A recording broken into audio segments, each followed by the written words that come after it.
G'day guys, I'm here to talk to you about one of my favourite lures at the moment. It's the Palms F-Lead. So I've had this lure in my spoon box for probably 2 years now, I'd say, and obviously because of tournaments and so on, you try and keep some little things to yourself, but not competing in Australia anymore, so I thought I'd share this one with you guys. So I run a 30 gram and a 40 gram. What makes the F-Lead so unique over other spoons is two things. One is its action. I've never seen an action like it in another spoon. Secondly is the tail. Obviously you can add tails and stuff to other lures, but the way this lure acts in the water in conjunction with that tail, it really creates that enticing tail action behind the lure and just adds to the bulk of the lure and also gives them a target. I found a lot of fish, you might get a few misses or taps and they've actually grabbed those tail feathers, but within a couple of turns they'll grab the whole thing. Rigging the lure is pretty simple. So in the packet they come with 2 trebles on them. I like to remove the belly treble simply because the way it swims, that treble is too susceptible to hooking up on snags or catching the bottom and just picking out little bits of weed or stick. So how I rig mine, I run a ball bearing swivel off the head and then a set of assist hooks on the top swivel. Then I just leave the original standard glitter tail hook on it because I think that is key in getting the bites. The reason I like to run a hook on the top is because when you do that pause, most of the fish that take your lure on a pause will hit it head first. So if they're hitting it head first, you really need that extra hook just to get them. So the hooks I run on the top hook are a Van Hook Twin Dancer. These are a size S. So they sit about level with where the original treble was. So you can go bigger to an M, but I sort of stick with the S. I find it's strong enough to hook any fish, and I rarely miss a fish with those hooks. So as I've said, there are 2 weights to this lure, a 30 gram and a 40 gram.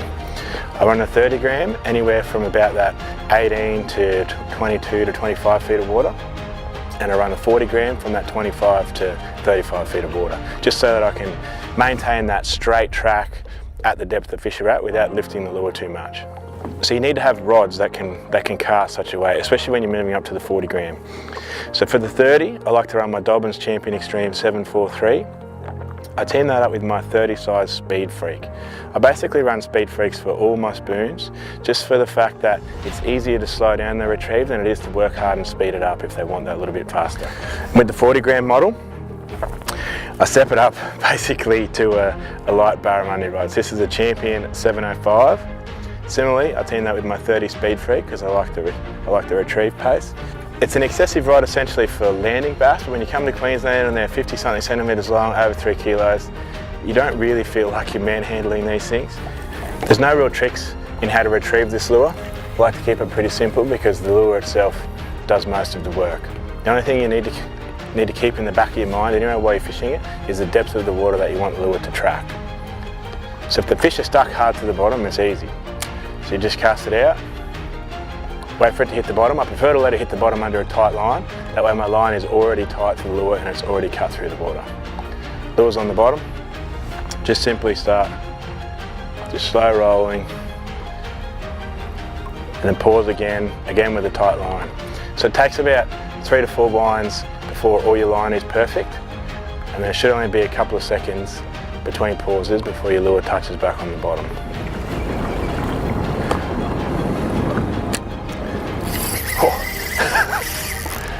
So I had a little tap on my tail, just gave it a quick burn, and I opened the bail because I wanted it to do that shimmy down, and it just took it as it fell. So it pays if you're getting those taps and ticks and little weird stuff going on, just change up in the retrieve to get them to commit. You want to catch trophy bass like this one, shutdown situations, give the F-Lead a run.